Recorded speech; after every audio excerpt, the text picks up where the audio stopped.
Oke guys, semalam timnas Indonesia seri atau imbang 0-0 ataupun 0-0 dengan Vietnam. Ayo guys, kita semak video ini.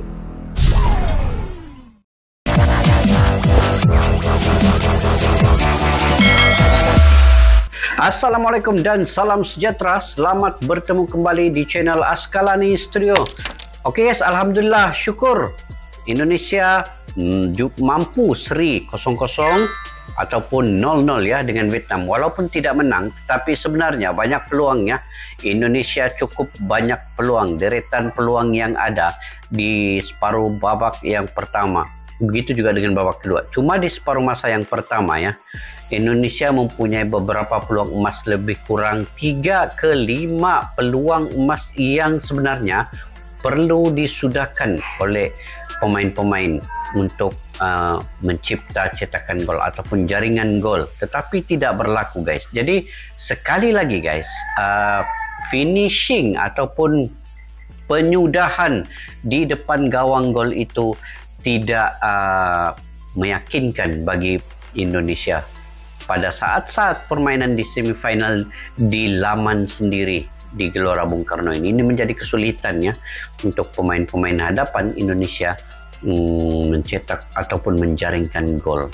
Jadi amat sayang sekali apabila bermain di hadapan sendiri Indonesia tidak menggunakan peluang sebegitu. Dan di separuh babak masa yang kedua, Indonesia ditekan oleh Vietnam dan Vietnam menggunakan sebenarnya sistem untuk lebih bertahan. Kerana mereka ingin mengunci pemain-pemain Indonesia supaya tidak berhasil mencetak gol. Jadi Vietnam mengekalkan kedudukan mereka yang masih lagi tidak dibolosi ataupun tidak dibobolkan. Dan Indonesia pula kali ini, perlawanan pada hari ini tidak mencetak ataupun menjaringkan sebarang gol. Ini yang berlaku pada semalam. Ayo guys, kita semak dulu video ini. Sebelum di akhir video ini kita akan membuat analisa ataupun ulasan terkait dengan perlawanan secara keseluruhannya. Ayo kita semak daripada channel Halma Yuda 1983. Sekiranya kalian baru ketemu channel ini, kalian boleh subscribe, tekan butang loncengnya untuk video-video yang terkini dari channel Halma Yuda ini, untuk bantu channel ini guys. Oke, judulnya ialah highlight Indonesia versus Vietnam AFF 2022 semifinal leg 1. Ayo tanpa berlama-lama kita semak video ini.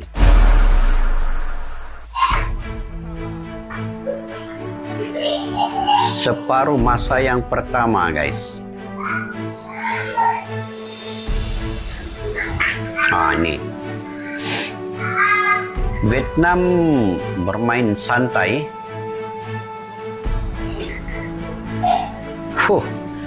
Tandukan daripada Ferdinand.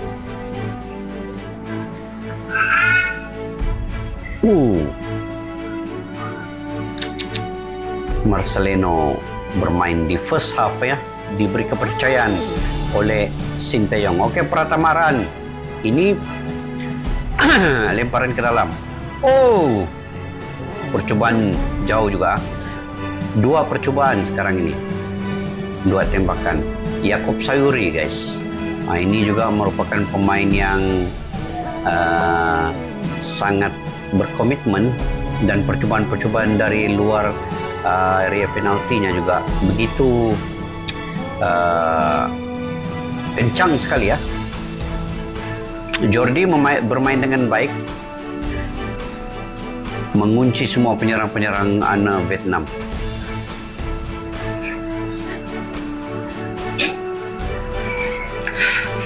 Oke, ini yang ketiga guys, percobaan yang ketiga. Peluang bersama dengan penjaga gol tadi. Yaakob Sayuri lagi, 4 sudah. Tengok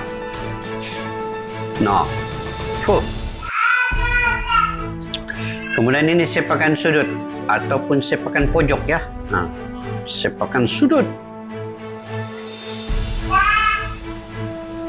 Ada lagi.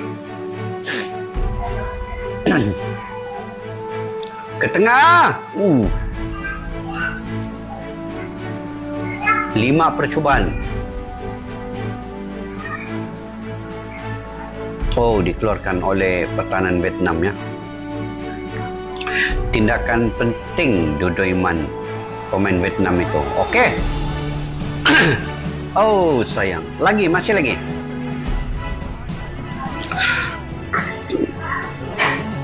Ini di separuh yang kedua sudah ya.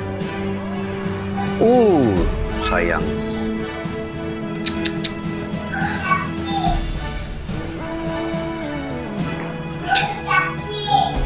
Mudah dikeluarkan oleh Jordi. Vietnam hanya mencoba dari jarak jauh saja guys. Mereka tidak dapat menembusi bagian pertahanan diketuai oleh Jordi Fakhrudin. Itu amat sukar ditembusi oleh Vietnam. Oke, ini lagi. Sayangnya. Kembali pertama. Aduh, terlampau tinggi. Ini antara peluang-peluang yang perlu disudahkan dengan baik oleh pemain-pemain Indonesia, tapi sayangnya percobaan tinggi pula.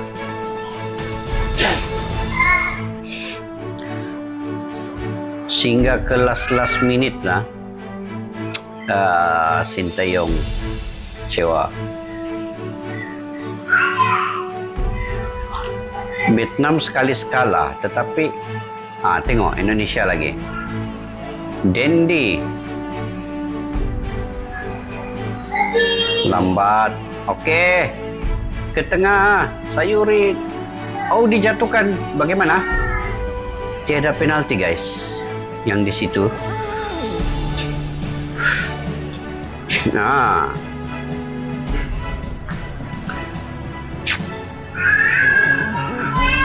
sepatut tadi di kawasan area petak penalti itu kan. Yang ini nih guys, Yaakob Sayuri, adakah dia dijatuhkan? Oh, ada sedikit sentuhan di sini guys. Pemain Vietnam coba menjatuhkan pemain nomor 3 Kamboya kan. Ke tengah. Oh, aduh, miss pula. Lagi. Miss lagi Kamboya. Tengok.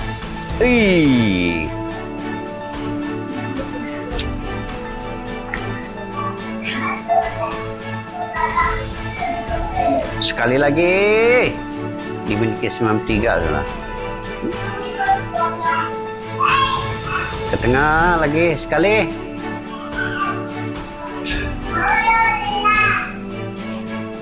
Itu antara peluang-peluang guys. Di menit-menit akhir 94 nih.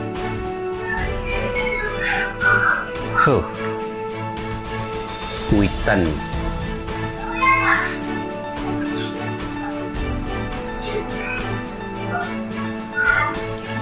Oke, habis perlawanan.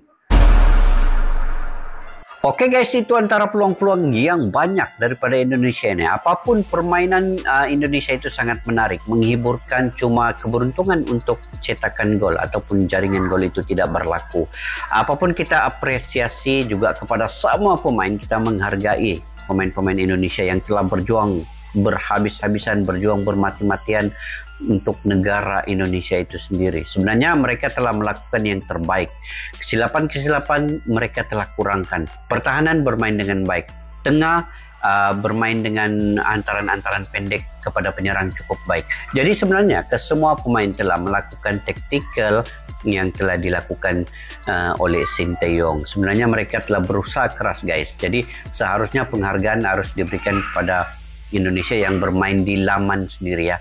Iya, kita ketahui Vietnam sebenarnya adalah satu pasukan yang sangat kuat. Tapi apabila Indonesia telah dapat mengunci pergerakan Vietnam, untuk Vietnam tidak bergerak terlalu bebas, itu sebenarnya satu kejayaan untuk Indonesia. Apatah lagi Vietnam tiada pun percobaan yang berbahaya di depan pintu gawang Indonesia, sebab semua telah dikunci oleh pertahanan.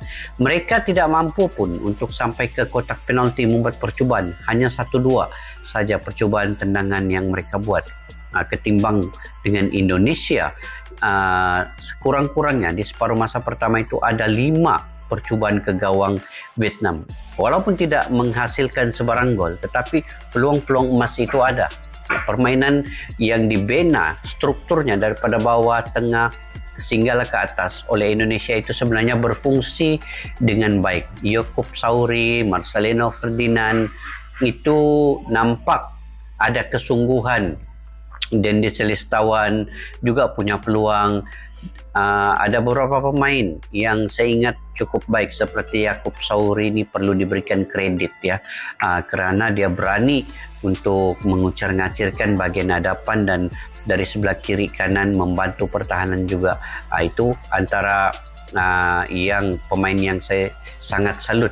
Begitu juga dengan Marcelino Ferdinand, ada mempunyai peluang walaupun tidak menghasilkan gol, tetapi sekurang-kurangnya keyakinan mereka untuk melakukan yang terbaik untuk Indonesia di hadapan pendukung sendiri itu telah kita nampak, dan hasilnya dapat mengikat imbang, dan Vietnam pun tidak mampu berbuat apa-apa sebenarnya. Kita ketahui Vietnam juga menggunakan provokasi kekasaran, dan sedikit keputusan wasit tidak menyebelahi untuk Indonesia.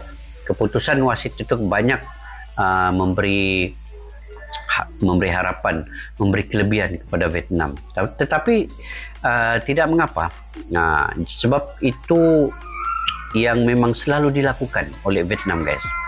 Semasa berlawan dengan Malaysia pun wasitlah yang menjadi penghalang, dan Malaysia juga telah menghantar surat bantahan kepada pegawai tertinggi FIFA berkaitan dengan wasit-wasit yang tidak berlaku adil ini. Jadi itu telah diuruskan oleh pihak atasan. Yang penting dari segi permainan itu Indonesia telah mencuba yang terbaik sebenarnya.